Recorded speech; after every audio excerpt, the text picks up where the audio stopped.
everyone knows that you need to change to keep up. Change is not easy. Singaporeans are worried about their livelihoods, about their jobs. There is a lot of anxiety on the ground as to what restructuring and the AI development, how it will impact the worker. To some people, it will mean loss of jobs.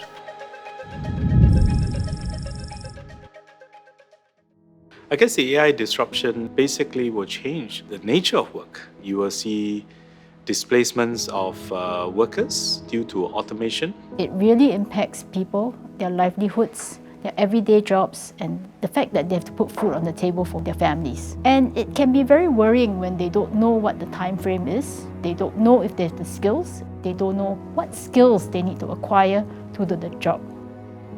The purpose of Committee 5 is really to help soften the impact for companies, for workers, and help them through this change to make sure that our workers are able to find jobs in similar sectors, related sectors, or even new domains. Workers are not close to the idea of training in order to seize the opportunities of tomorrow, but some of them just don't know what they should train in, how they can ensure that as the country transforms, they too will not be left behind. One of the big things that we're trying to look at for restructuring are people with dated skills.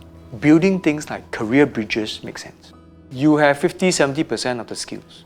We need to find your industry so you don't start from zero, you pick up new skills and you get into the new job. If a company is going to transform, in order to have fair transition, you must bring your workers along with you.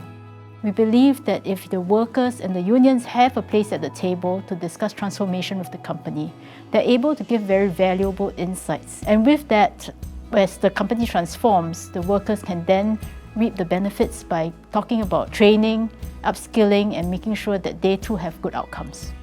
Rather than wait for the impact to land on the workers, we want to go upstream and help companies, employers better manage the business risks. Especially for many of our companies in Singapore, many of the SMEs, they may not be well equipped in terms of pivoting up or pivoting across. And therefore, we are thinking about setting up consultancy services, advisory support for companies if they are keen to engage and ask, how do I go about doing a merger?